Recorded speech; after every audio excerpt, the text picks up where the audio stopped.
Good morning, everyone. My name is MightyStream, and today is September the 1st. Congratulations. We made it to September the 1st. I'm so excited. Greet you this morning. I'm going to do your Just for Today in a meditation for September the 1st. I'm brought to you by Hope Through Navigation. This is our H.O.D Recovery Services, and you can reach me at recoveryofhope21@gmail.com.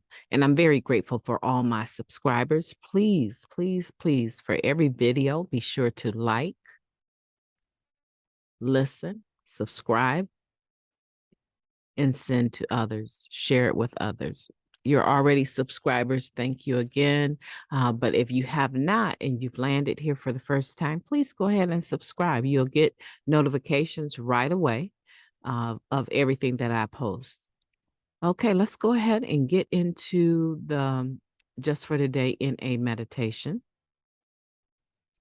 Let's see. All right. My sharing game is not as tight as I would like it to be, but it still works. Okay, today's topic is real values. We become able to make wise and loving decisions based on principles and ideals that have real value in our lives. Basic text, page 105. Addiction gave us a certain set of principles, or excuse me, a certain set of values, principles we applied in our lives.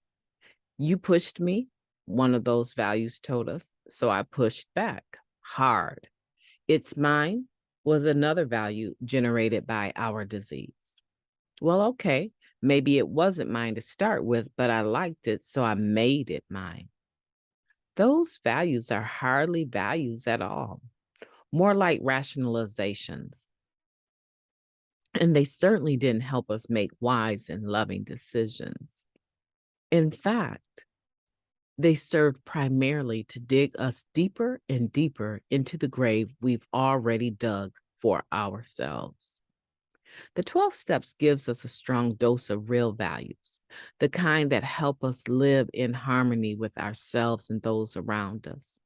We place our faith not in ourselves, our families, or our communities, but in a higher power.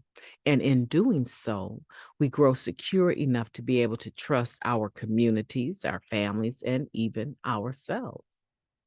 We learn to be honest no matter what. We learn to refrain from doing things we might want to hide.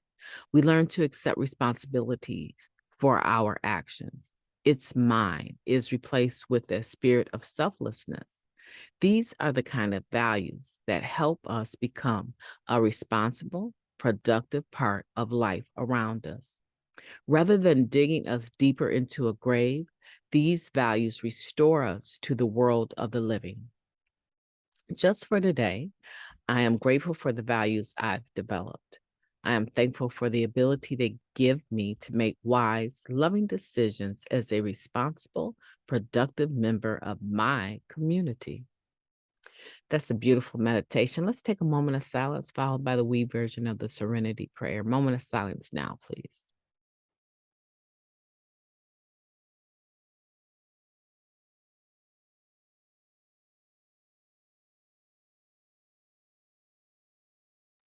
God, grant us the serenity to accept the things we cannot change, the courage to change the things that we can, and the wisdom to know the difference. Just for today, please and thank you. Real values.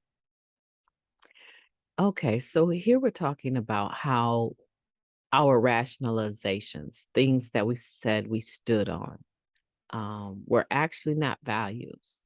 They were things that we used to be able to pretty much justify or rationalize what we did and why we did it. Like taking something that didn't belong to us and saying it's mine. Well, it's yours now because you stole it or you snatched it or you borrowed it and never gave it back. That's not technically yours. It seems like it's yours because you have it in your possession for so long, right? So our integrity is at question on that. That's why they can say that this is a rationalization. You hit me, so I hit you back. Okay, so now two wrongs make a right. That has never been right.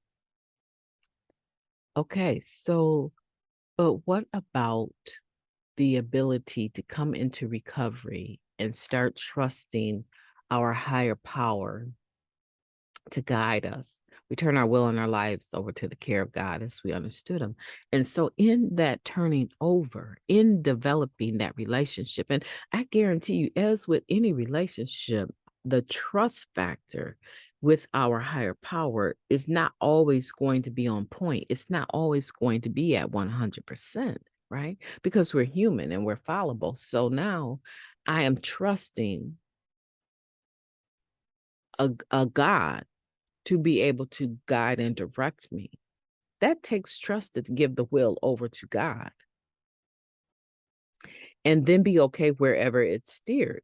A lot of people, they believe, I'm turning the wheel over to God. I don't make any more decisions. I don't even decide what I'm gonna wear today. I don't believe that. I believe you still have responsibility to be responsible for yourself and to allow your relationship with the God of your understanding be the baseline, the grid for where you build your foundation from. I don't believe that God makes all my choices. I believe I'm a free will individual. Human beings have free will, and I believe that I decide what I will or will not do. I defer to the God of my understanding because there's such a beautiful track record of having that level of faith and things working out positively that I can't really think of a reason why I would not turn my will over to God. But it's a touch and go thing for many people. And I just want to say, if that's you, you may still be resentful with God over some things that have taken place. And you may have been raised believing that God is in control of everything. And so when you suffer losses, sometimes even praying for help in those moments, you may not be able to see the complete big picture because of your longing and your love. And so when things don't work out, we don't automatically like, oh my goodness, this was so God. It was so God he died. It was so God that I lost my mother. It was so God my child was taken. We don't automatically think that God has any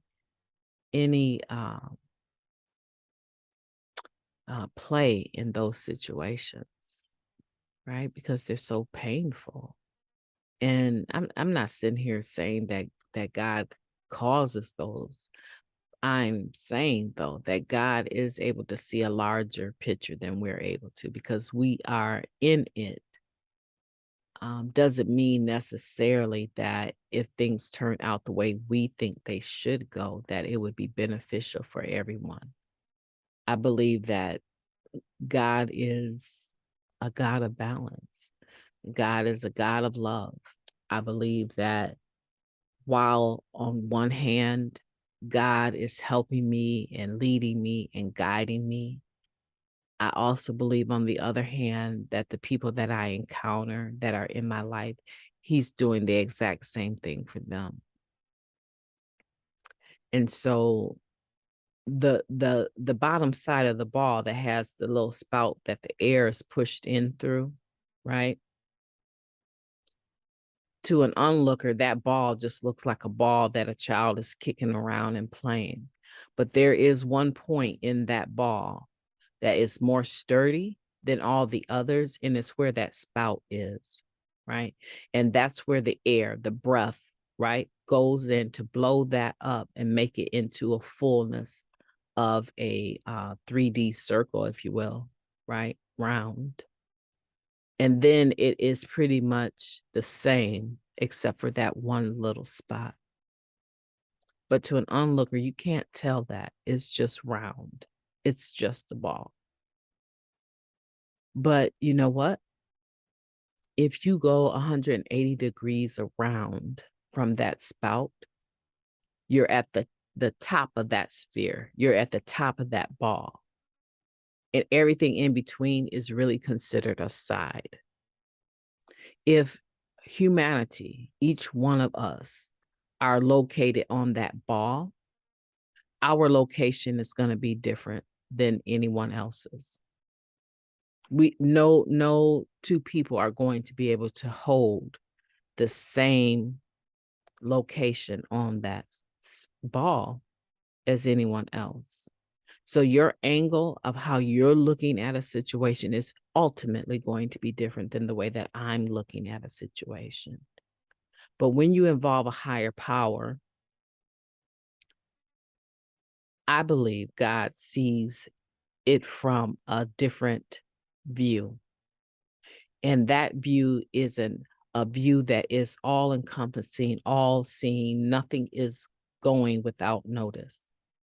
And because of that, the sun has to be an exact degree away from this ball that I'm on. If it comes too close to where I'm at, I'm going to burn. But the people on the other side, they're not experiencing the same degree of heat because of where they're located, right?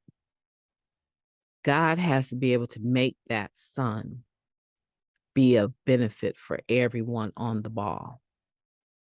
Am I making sense? Right?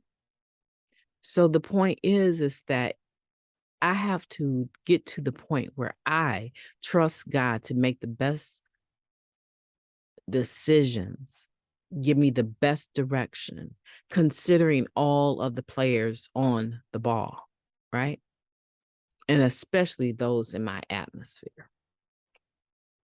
And that doesn't always look like God's answers don't always look like I need them to look, right? The sun is not up where I live. It's coming up. It's starting to break, right?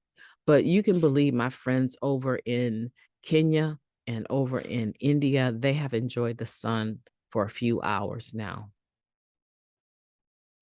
But in a moment, the way that they're looking at the sun is going to be a lot different than the way that I see it. I will see a beautiful sunrise, and all that they will see is that the sun is getting further away from them and the moon is starting to rise. Okay. So the point that I'm making, and I'm hoping you're getting this about real values, is that the real, true, greater value in life is a spirit of selflessness. It's a spirit of love. It's a spirit of community and camaraderie. And it is something that is not only practical, it's spiritual. It benefits the whole. But you learn how to do that by learning your relationship with the God of your own understanding.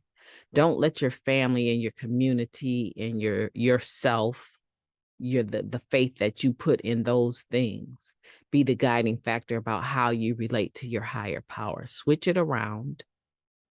Switch that around. The way that you deal with those individuals and yourself and the faith that you have in them has to be a direct result of your strong faith in the God of your own understanding. Develop that relationship and the rest will follow. My name is MightyStream, and I've enjoyed philosophizing with you today. It's been my great pleasure, and I will be talking to you tomorrow.